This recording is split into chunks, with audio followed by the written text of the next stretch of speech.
Hello guys, welcome back sa aking YouTube channel.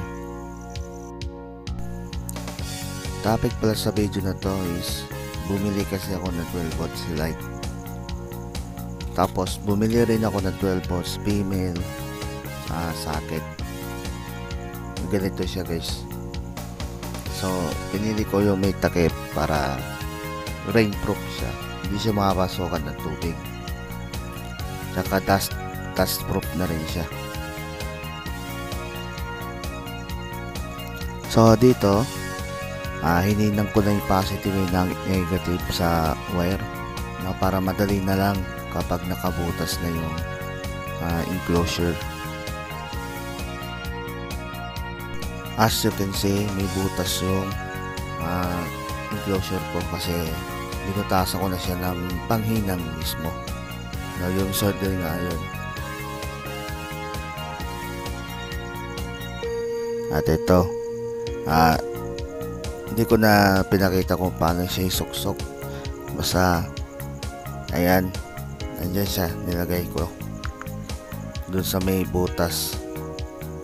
Tsaka may lock pala siya, guys. Yun yung maglalak sa kanya, yun o. Yung parang ring na yun. At ito, nakakabit ko na lahat. Hindi ko na pinakita yung complicated na work. Installed na siya, no?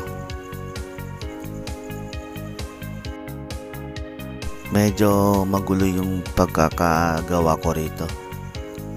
So pagpasensyaan nyo na yan. Rumble yung mga wire sa loob.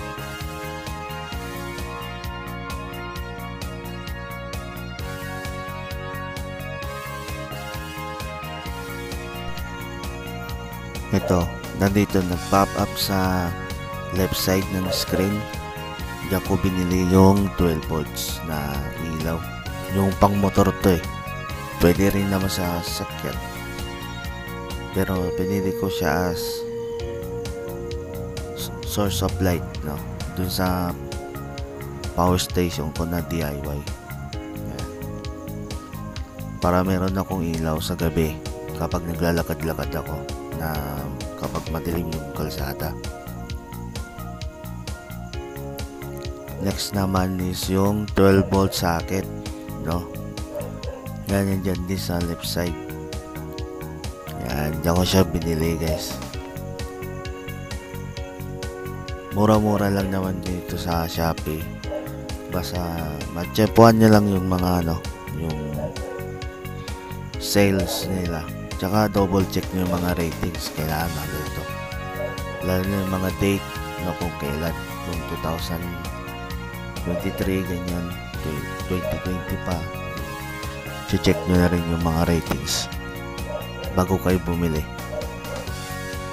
Kasi minsan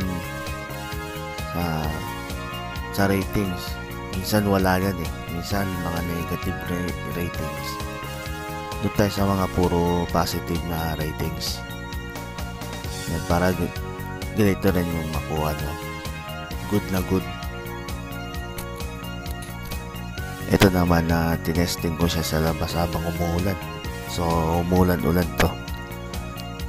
So na-testing ko na lahat sa kanya, no? Yung pagiging dust proof niya. Yung forma kasi ng DIY power station ko is dust proof lang dapat. So since na umuulan, tinesting ko rin siya, no? Ayan, ganito yung kaliwanag yung 12 volts light, no? Medyo malabo-labo pa rin siya sa camera pero maliwanag talaga siya sa personal, no?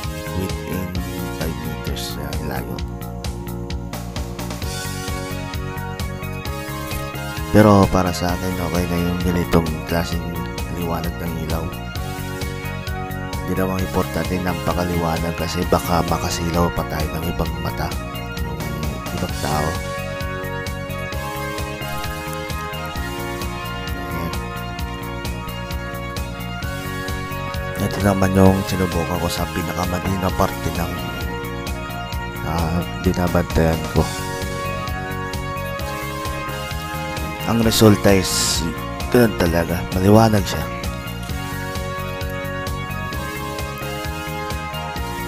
inikot-ikot to guys. Yung parte na medyo dumidilim, pero yun yung sa personal kasi medyo merong pa konting nakikita ng liwanag dun. Yan lang yung nakikita ng camera kasi.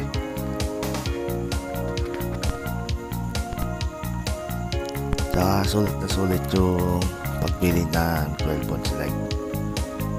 Wala akong pinagsisiyan dun sa binili ko. Kasi dinoble check ko, kinontak ko yung seller. Very good naman sila. At ito yung resulta nun. Sa mga nabili ko pala na item, wala akong pinagsisiyan, yung 12 volt light tsaka yung 12 volt socket. Okay na okay yung mga store, okay na okay din sa Shopee. At dito ko na rin tatapusin ang aking video guys. See you in my next video guys